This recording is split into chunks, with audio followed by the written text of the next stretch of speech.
नमस्कार साथियों, मैं Vinod Khadolia, lecture in English from Jaipur.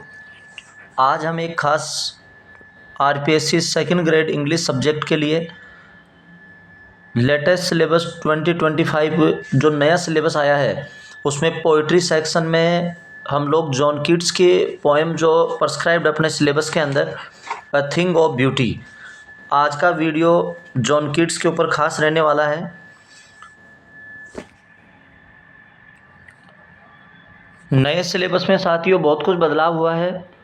पहले हमें अलग अलग एज के बारे में जो दिया हुआ था कि प्रत्येक एज का पर्टिकुलरली हमें एक डिटेल्ड स्टडी करनी होती थी, और उसमें से फिर क्वेश्चन जॉन कीट्स के या अलग अलग एज के किसी भी राइटर के वर्क के बारे में या उसके खुद के बारे में, about the author, about the poet के बारे में क्वेश्चन पिकअप होते थे।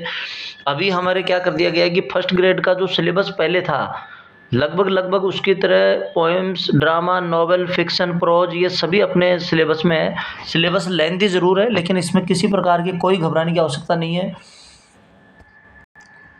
सिलेबस में जो पोएम्स अपने दी हुई हैं उनमें से क्वेश्चन बनेंगे, अबाउट द पोइट भी आएगा, उनके वर्क के बारे में भी हमें ध्यान रखना होगा ताकि क्वेश्चन कहीं से भी जाए नहीं और निश्चित रूप से क्वेश्चन सही रहे। और फिर पोइट्री तो डिटेल से हमें पोएम लाइन टू लाइन पढ़नी है। तो चलो विदाउट वेस्टिंग टाइम हम शुरू करते हैं। नए सिलेबस के अनुसार जॉन कीट्स की poem a thing of beauty. तो सबसे पहले साथियों हम देखेंगे जॉन कीट्स का अबाउट द पोएट, जैसा कि आपके सामने है अबाउट द पोएट। तो आप अपने कॉपी और पेन लेके आप बैठें, ताकि पहले मैं समझा रहा हूँ, उसके बाद में आप जैसे बना रखे हैं, मैंने लिख रखे हैं, ऐसे आप नोट्स बिल्कुल आपके लिए सुरक्षित तरीके से नोट्स बना लें, जो बाद में आपके लॉन्ग टर्म तक आपके काम में आ जाएंगे। वो जॉन कीट्स की बात करें तो John Keats romantic era, romantic period of English के बहुत महान दिग्गज पोएट हैं। इनका जन्म जो है वो 31 अक्टूबर 1795 1795 मूरगेट लंदन में होता है। इनकी डेथ साथियों 25 की एज में हो जाती है। 23 फेब 1821 रोम इटली के अंदर इनकी डेथ होती है। और इनके फैमिली के अंदर एक जेनेटिकली जो डिजीज़ चल रही थी, ट्यूबरकुलोसिस से इनकी डेथ होती है, टीबी से इनकी जो डेथ हो जाती है। कीट्स शुरू से ही बहुत ही टैलेंटेड रहे हुए हैं, और इनके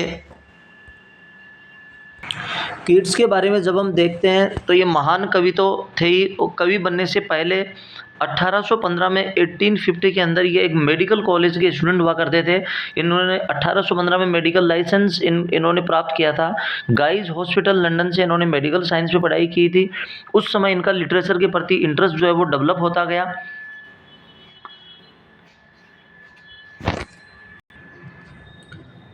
Keats was an English poet of the second generation. आप ये विशेष याद रखेंगे कि कीट्स जो है वो सेकंड जनरेशन और रोमांटिक पोएट के इंग्लिश पोएट हैं। फर्स्ट जनरेशन के अंदर अपन एस.टी. कोलरिज और विलियम वर्ड्सवर्थ को काउंट करते हैं। विलियम वर्ड्सवर्थ और एस.टी. कोलरिज जो है वो फर्स्ट जनरेशन और रोमांटिक पोएट हैं।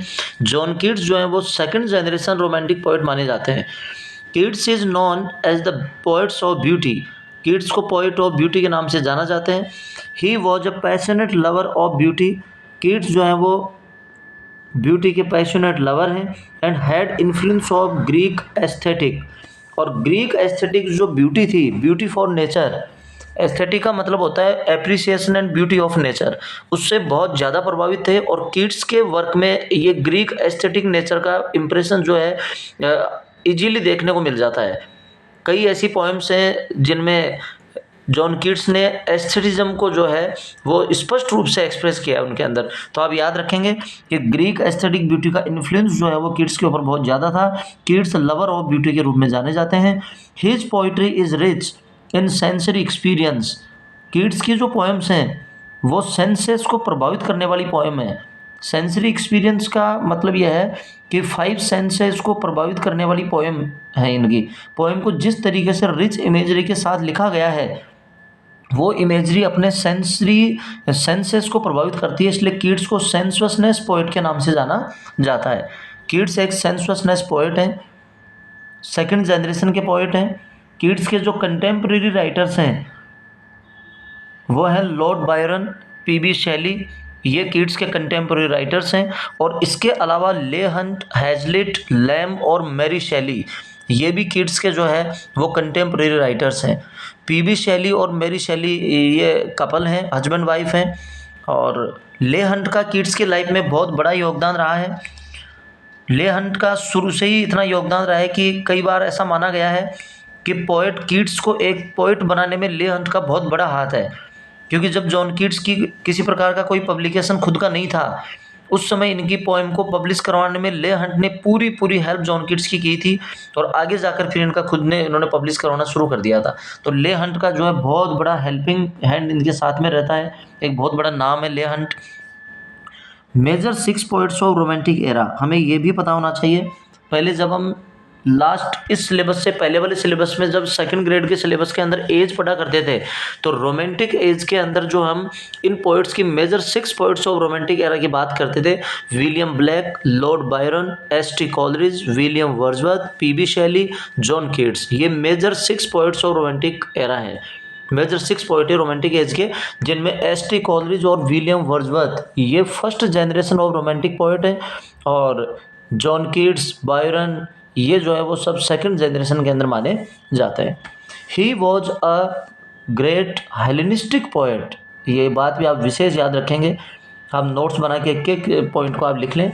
He was a great Hellenist poet, ये हेलेनिज्म आर्ट से बहुत ज़्यादा प्रभावित है।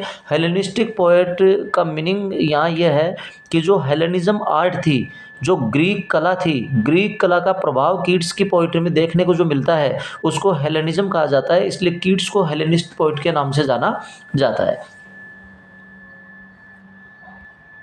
ये शॉर्ट में जॉन कीट्स के बारे में हमने देखा। इसके बाद में जॉन कीट्स के मेजर वर्क्स के बारे में हम देखते हैं जो एग्जाम में पूछे जाते हैं।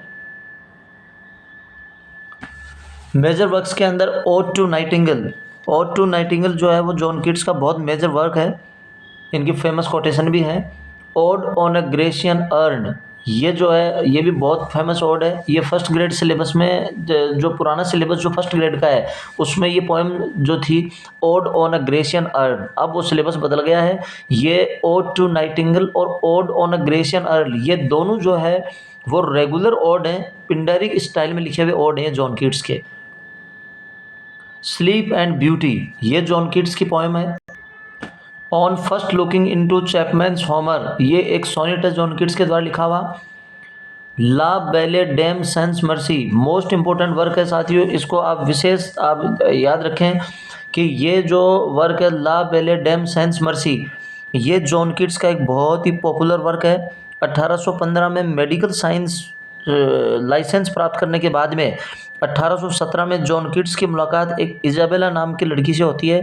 ये इजाबेला जॉन कीट्स की लाइफ में आने वाली ऐसी फर्स्ट गर्ल होती है।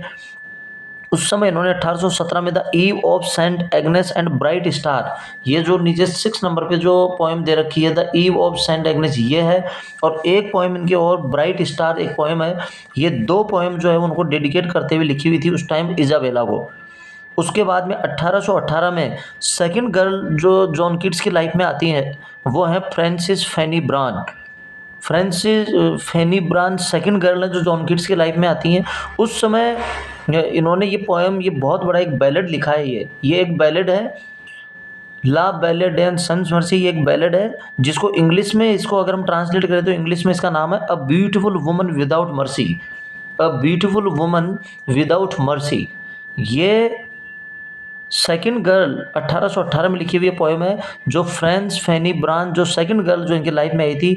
उस पोएम के अंदर कम्प्लीटली जो है जॉन कीट्स अपने लव फेलियर को एक्सप्रेस करते हैं फैनी के लिए, कि वो किस प्रकार से लव में फेलियर हो गए हैं फैनी के लिए, वो इसमें एक्सप्रेस किया हुआ इस बैलेड के अंदर। ये बहुत बड़ा एक बैलेड है जिसका इंग्लिश में जो नाम है वो याद रखें a beautiful woman without mercy, और ये फ्रेंच में जो इसका नाम है वो ये है ला बैलेड डैम सेंस मर्सी। तो ये बहुत ही फेमस है। और इसके बाद में ये देखो आप बैलेड, ये बैलेड स्टाइल में लिखा हुआ है influence on pre Raphaelite poets, और ये भी एक खास बात है कि ये जो लिखा हुआ है ये बैलेड, ये एक बहुत ही प्रभावशाली रेफेलाइट्स पोएट्स के ऊपर इन्फ्लुएंस डालने वाला है। आई होप आप सभी को ये पता है कि जो रेफेलाइट ब्रदरहुड जो मूवमेंट चला था वो रेफेलाइट पोएट्स के अंदर जैसे चार्ल्स स्वाइनबर्न, दांते गैब्रियल रसेटी, विलियम मॉरिस ये सब जो है वो रेफिलाइट पोइट्स हैं और इनके ऊपर ये बहुत ही इन्फ्लुएंस इस पोएम का रहा था जो जॉन किट्स के द्वारा लिखी हुई थी। इसके बाद में हम देखते हैं कि उनका एक बहुत ही फेमस वर्क है एंडेमियन। एंडेमियन बहुत ही फेमस वर्क है जो डेडिकेट किया हुआ है थॉमस चैटरटन। थॉमस चैटरटन जो उनके फ्रेंड हुआ करते थे, उनको ये डेडिकेट किया हुआ है। और सबसे बड़ी बात यह है कि एंडेमियन जो पोएम है ये आप अपने लिए ख़ास ज़्यादा इसलिए हो जाती है कि एंडेमियन पोएम के जो ओपनिंग लाइन्स हैं ये तकरीबन 4000 लाइन्स की एक बड़ी पोएम है। ये अलग अलग पार्ट्स के अंदर लिखी हुई है, इसके 3 पार्ट्स हैं और 3 पार्ट्स में एंडेमियन लिखी हुई है। लगभग 4000 लाइन्स की ये पोएम है। इसकी जो ओपनिंग लाइन्स हैं वो अपने यहाँ ली हुई हैं और उसका एक पोएम बनाई हुई है अ थिंग ऑफ ब्यूटी। ये थिंग ऑफ ब्यूटी जो पोएम हम पढ़ने वाले हैं ये एंडेमियन पोएम की ओपनिंग लाइन्स हैं ये, और ये डेडिकेट किया हुआ है थॉमस चैटरटन को। इसके बाद में एक जो इनका इजाबेला नैरेटिव पोएम है, मैंने बताया आपको भी कि इजाबेला फर्स्ट वो गर्ल है जो किड्स की लाइफ में आती हैं। इस समय उन्होंने एक नैरेटिव पोएम भी लिखी है इजाबेला। लामिया और हाइपेरियन उनका जो एक एपिक पोएम है, एपिक स्टाइल में लिखा हुआ एक पोएम है हाइपेरियन। ये इनका एक एपिक है। इसको हाइपेरियन की कंपैरिजन जो है वो पैराडाइज लॉस्ट से भी की जाती है। इस प्रकार से हमने शॉर्ट एंड स्वीट में देखा कि ये जॉन किट्स के बारे में अबाउट द पोएट देख लिया है और उसके मेजर वर्क्स की बात कर ली है। इसके बाद में नेक्स्ट वीडियो में हम बात करेंगे about the poem. Complete exam के ओरिएंटेड मैटर होगा और पूरी तरह से अच्छा मैटर उनके बारे में डिटेल्ड पूरा आप नोट्स बनाएं, एक एक वर्क को लिख के और उसकी जो एक्सप्लेनेशन जो बताई जा रही है उसके बारे में नोट्स बना के अपने खुद के आप नोट्स बनाओ ताकि एग्ज़ाम में एक भी क्वेश्चन गलत नहीं हो कहीं से भी। Thank you very much. मिलते हैं नेक्स्ट वीडियो के अंदर।